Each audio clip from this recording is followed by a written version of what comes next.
anggota yang terhormat. Kerjaan Komdigi ini memang luar biasa besar, mulai dari membuat infrastruktur digital, membuat tata laksana, pengawasan konten, sampai menjadi pelaksana urusan-urusan bakti, urusan PDN, semua diurusi semua. Jadi pekerjaannya pekerjaan yang luar biasa besar. Nah, mudah-mudahan kemarin Komisi 1 kunjungan ke beberapa wilayah melihat infrastruktur yang diinisiasi oleh Bakti, baik yang fiber optik maupun satelit, yang kita kunjungi berfungsi dengan baik, tapi mudah-mudahan kapasitasnya segera bisa naik dan lebih fungsional. Kami ngelihat kemarin di salah satu media, Telkom sudah membuat infrako ya. Saya kira mudah-mudahan itu bisa ikut membantu pelaksanaan RPJMN-nya Komdigi dalam soal infrastruktur. Saya juga ingin mengapresiasi soal PP Tunas tadi, walaupun memang masih banyak hal yang bisa ditingkatkan. Saya kira seluruh negara sekarang mulai Eropa, Asia, Australia juga resah dengan atau sudah mulai paham dampak negatif dari media sosial bagi anak-anak. Di negara Skandinavia, beberapa negara sekarang kembali kepada cara analog, tidak lagi laptop ditarik, HP nggak boleh masuk sekolah, kembali baca buku. Nah, di kita saya kira mungkin ke depan perlu agak lebih progresif juga mengatur soal media sosial untuk anak-anak ini, Bu, karena sudah banyak riset. Si Oxford juga sudah merilis tentang brain rot, fenomena pembusukan otak karena terlalu lama scrolling, dan studi-studi dari beberapa universitas terkemuka juga sudah mengatakan bahwa anak-anak yang terlalu banyak mengakses media sosial ternyata mengalami penurunan kognitif, kemampuan belajarnya menjadi turun. Saya khawatir anak-anak yang sudah dikasih makan siang bergizi oleh pemerintah, itu nanti otaknya lemot karena HP, lemot karena media sosial. Jadi negatif lagi secara resultantenya. Gizinya ditambah tapi otaknya dilemahkan oleh media sosial. Mudah-mudahan kita berani untuk membuat pengaturan yang lebih tegas, karena saya tahu ini tidak mudah karena di negara ini sudah terlalu lama tidak diatur platform digital yang ada di Republik ini. Nah, juga ada fenomena di mana kami melihat sekarang ini, tadi paparan Bu Menteri sudah bagus soal rencana pengawasan ruang digital, namun kami melihat bahwa potensi serangan cyber intangible ke negara ini akan terus ada. Khususnya sejak aksi Agustus kemarin. Seperti ada gerakan medsos untuk menyerang negara, membuat ketidakpercayaan publik terhadap pemerintah dan DPR. Peristiwa bencana Sumatera ini juga seperti menjadi amunisi baru untuk menambah daftar persepsi ketidakpercayaan publik terhadap negara. Negara dicitrakan seolah-olah sempat tidak hadir di awal-awal bencana. Ada semacam mungkin juga statement dari pejabat publik yang terlalu amatiran menurut saya. Jadi menganggap, oh ternyata bencananya nggak seperti di medsos ya, gitu. Itu cuma rame di medsos, terus oh ternyata besar ya. Loh, dia orang yang paling bertanggung jawab dalam penanganan bencana, tapi statementnya kekanak-kanaan dan amatiran. Nah, itu membuat persoalan menjadi tambah buruk. Nah, ini menandakan bahwa literasi digital kita belum selesai, bahkan terhadap pejabat maupun ASN. Nah, saya kira ini juga bagian yang menjadi PR kita, Bu Menteri. Nah, kalau ini dibiarkan terus bergulir, saya khawatir ini akan membuat situasi itu menjadi berbahaya. Nah, kalau kita amati di medsos-medsos, serangan-serangan ke DPR hari ini, bukan kemarin dulu, itu mulai muncul kembali. Seruan pembubaran DPR, tagih RU perampasan aset, agar segera dibahas, disahkan, dan seterusnya. Nah, kami menengarai serangan-serangan medsos ini mayoritas pakai robot. Nah, dalam proses pengambilan kebijakan publik sekarang, saya kira memang tidak cukup hanya based on data, tapi juga perlu mengamati isu dan komentar netizen di medsos karena komen-komen ini kan lebih hidup gitu. Nah, tapi persoalannya kan seringkali justru dibalik isu itu. Kami melihat bahwa fenomena buzzer di Indonesia ini telah berevolusi dari yang dulunya itu aktivitas individual, terus menjadi industri yang terorganisir, yang seringkali dioperasikan oleh eh, biro komunikasi atau satu agensi. Nah, buzzer politik ini berperan signifikan di dalam menggiring opini di medsos, khususnya melalui penggunaan hashtag di satu platform tertentu untuk mencapai trending topik. Nah, bisa berupa narasi, konten foto, video, dan seterusnya. Nah, perkembangan industri buzzer ini menurut saya, ini berkontribusi pada apa yang disebut sebagai pembusukan komunikasi politik, di mana narasi kebencian, hoax, disinformasi diproduksi secara masif dengan target dan tujuan tertentu. Nah, ini bukan sekedar masalah etika digital, tapi juga ini masalah ekonomi politik media, di mana buzzer itu berfungsi sebagai alat bagi kepentingan elit politik tertentu atau kepentingan komersial. Nah, kalau cara kita menangani itu masih sporadik, sektoral, Komdigi saja, terus BSSN jalan sendiri, polisi jalan sendiri, saya khawatir kita akan kalah lagi. Apalagi kalau kita penanganannya selain sporadik juga kadang-kadang tidak sistematis. Yang kita lihat misalnya, penanganan hukum hanya menyasar pengguna individu, levelnya level hilir.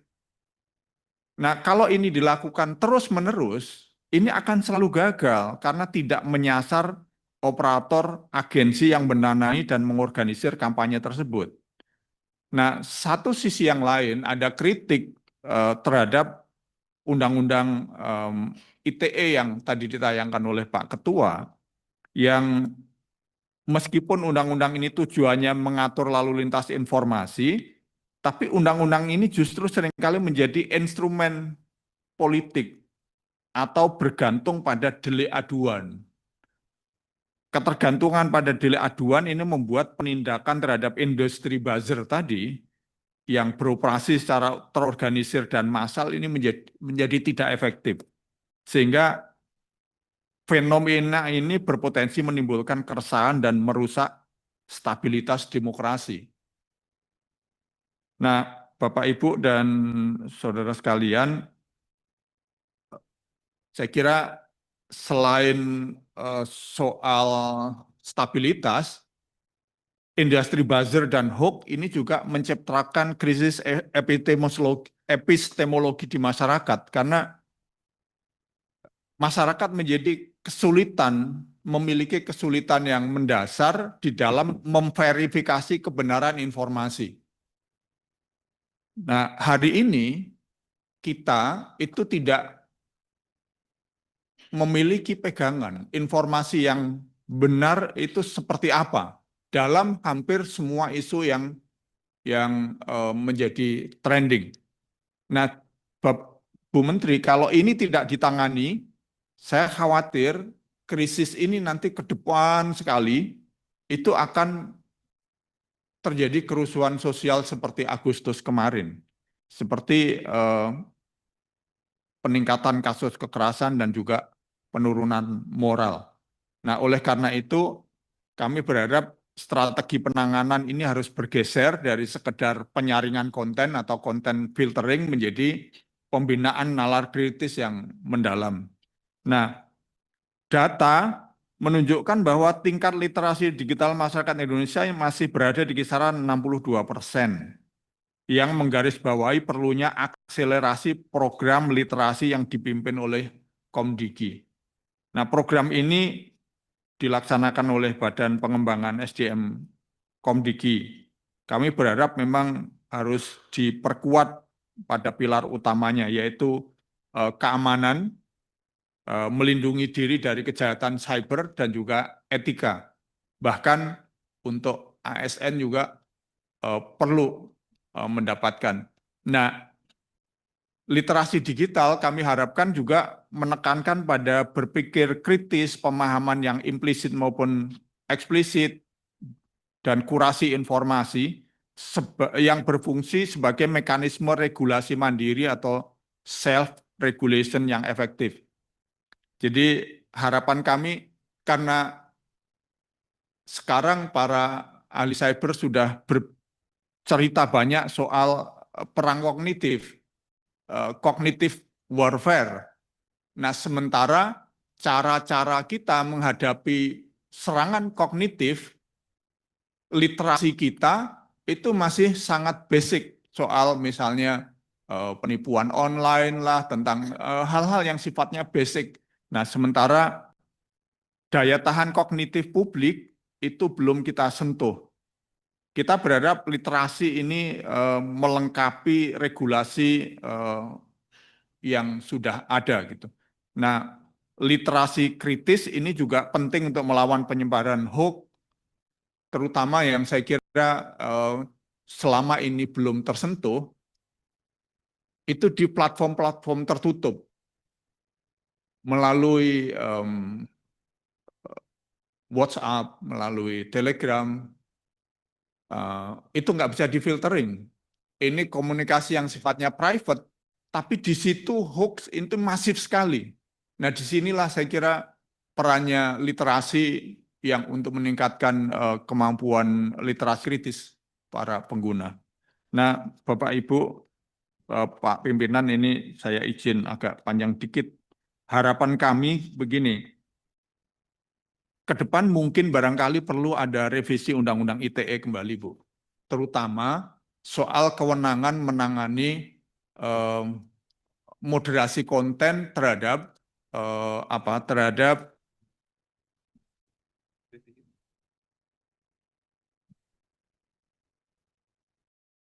yang user yang terorganisir atau aktivitas buzzing destruktif yang terorganisir. Yang kalau aktivitas buzzing yang tidak destruktif, saya kira tidak masalah. Tapi yang destruktif sampai menimbulkan kerusuhan-kerusuhan yang sangat serius atau mendelegitimasi negara misalnya. Nah, ini kan perlu ada penguatan satu pasal tertentu soal itu. Nah, di kita itu belum ada. Jadi pidananya masih ancaman pidana umum, delik umum gitu. Nah, sementara kemarin Pak Ketua berkali-kali mengatakan bahwa Pak Ketua yang kondisi darurat itu tidak bisa menunggu birokrasi kan. Dalam posisi yang sudah jelas ada ancaman pada pejabat negara, pada orang-orang yang pengambil keputusan, kita masih menunggu delik aduan, menunggu aduan untuk menurunkan konten yang sifatnya provokatif tersebut. Nah, saya kira ini maksud saya pentingnya barangkali ya kita pikirkan apakah di Undang-Undang ITE khusus untuk hal yang terkait dengan aktivitas buzzing yang destruktif dan yang terorganisir itu bisa dilakukan penindakan yang dikecualikan dari delik aduan. Nah, kami juga berharap mudah-mudahan nanti karena sudah ada perkembangan AI, nah bagaimana supaya PSE itu didorong untuk memberlakukan kewajiban due diligence dan investasi di dalam teknologi moderasi berbasis AI kepada platform digital eh, sejalan dengan tanggung jawab mereka terhadap tata kelola ruang digital yang aman. Karena sebagaimana di amanat pasal 40 Undang-Undang ITE. Nah, saya kira ini beberapa hal yang sebagai masukan. Kalau pertanyaan sebetulnya saya sudah menyiapkan banyak pertanyaan, tapi harapan kami penanganan ini Bu Menteri nanti bisa koordinasi juga dengan Komdiki, BSSN dan Kementerian dan Polri supaya outcome-nya adalah ruang digital kita ini menjadi aman dan nyaman, kita tetap memberikan ruang kebebasan berpendapat kepada seluruh warga negara Indonesia, tapi kejahatan yang terorganisir yang bertujuan untuk merongrong keamanan nasional atau berbisnis dengan basis yang merusak seperti itu bisa ditangani dengan efektif dan tuntas. Saya kira demikian masukan kami, Pak Ketua. Terima kasih. Terima kasih, Dr. Sukamta. Memang kalau teman-teman PKS nanya, kita capek dengernya karena perlu dengerin, perlu